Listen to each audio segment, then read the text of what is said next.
Ito ay post ni Daryl Yap. Sabi niya, kaibigan, sa kaibigan, Manang, I dare you. Malabo. Oh.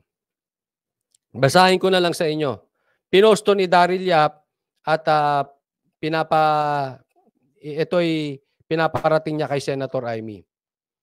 Kaibigan sa kaibigan, Manang, I dare you. Gaya ng matagal ko nang sinabi, dalawa ang aking dahilan kung bakit ako ay naging anti-liberal.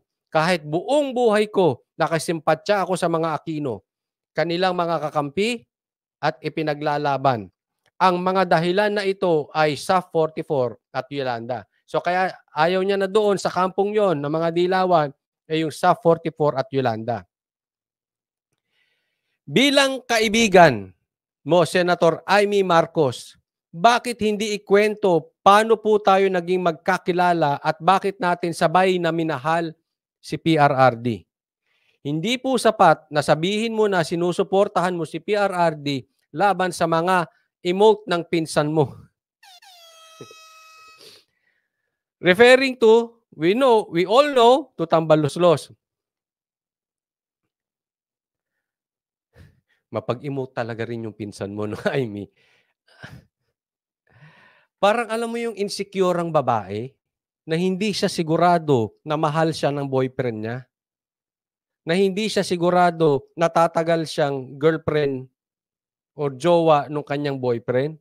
Ganun yung galaw nitong si, parang may konting dumikit sa boyfriend niya, ang tingin niya, iiwanan siya ng boyfriend niya. Ganun ka-insecure, ganun ka-insekta. Ang tawag namin dyan, insekta, insecure.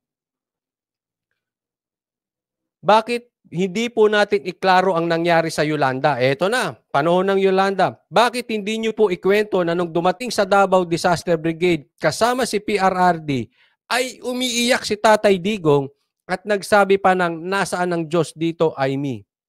Bakit pinayagan niyang mangyari ito? Ayan. Sagutin ko lang. Asaan ang Diyos nung nangyaring yun? Yung Diyos po, kung saan maganda ang nangyayari doon at may nangyaring masama, yung Diyos po ay doon pa rin sa pwesto niya. Same place. Andun siya. Bakit nangyari yon? I don't know. Hindi natin kayang i-explain lahat ang nangyayari sa buhay. But I know someday malalaman natin kung bakit nangyayari. Ang mga bagay-bagay, maganda man or mabuti, let's just trust and have faith sa ating Panginoon. So tuloy tayo.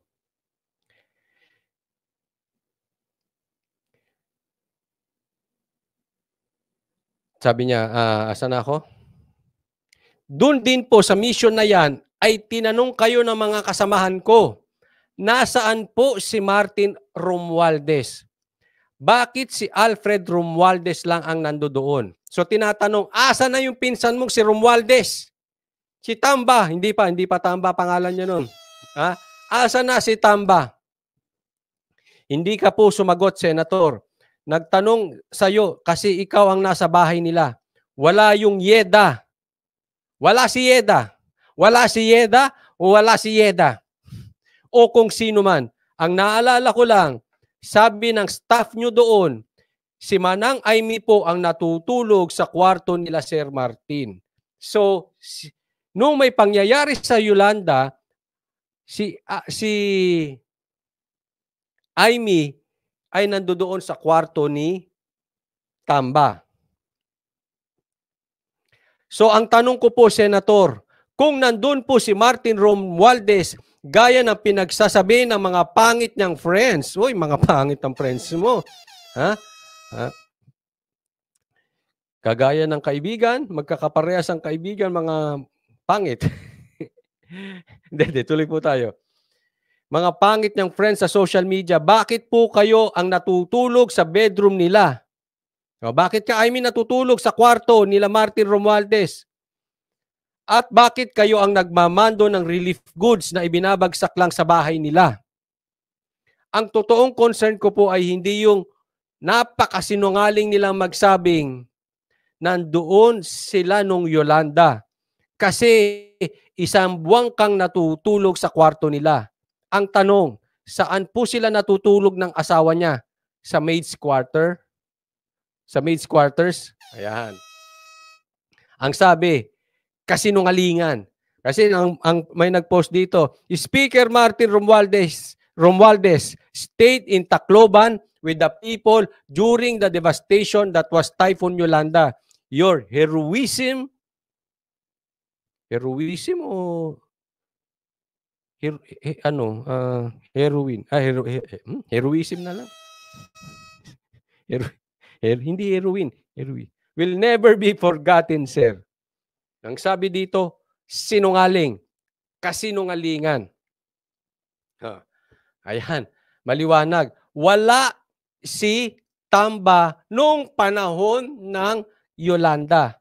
Yan po ang post ni Daryl Yap at yan ang tanong kay Senator Amy. Senator Amy, tanong po, i-admit nyo, andun ba si Tamba o wala? Ikalat nyo sa bansang Pilipinas.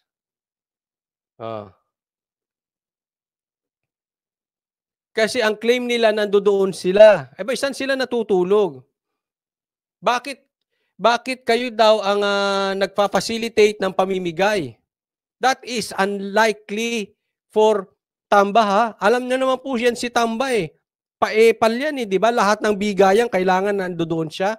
Kailangan e-epal siya. So may bigayan ng relief goods. Ang nagfa-facilitate si Amy? Pwede nga. Siyempre, papapel yan. Sa madaling salita, wala doon. So, pakisagot yan, Senator Amy. Yung pinsan mo bang si Tamba nandoon sa Yolanda or wala? Huwag na po magsinungaling. Huwag po nating gamitin ang isang trahedya para sa ating political advancement. Kung wala ka doon, Speaker Romualdez, huwag mong i-claim.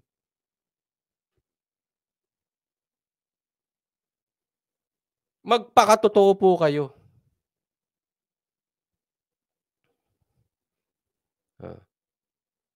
Pwede niyong basahin yan, kay yan, Daryl Yap. So, kung talagang nagsasabi ng totoo si Daryl Yap, abay, may pagkaano talaga tong si ha? May pagkatambaluslos talaga. Bakit tambaluslos? Isipin mo, mga ganitong trahedya, pagsisinungalingan pa, para lang sa pangarap, hindi masira ang pangalan.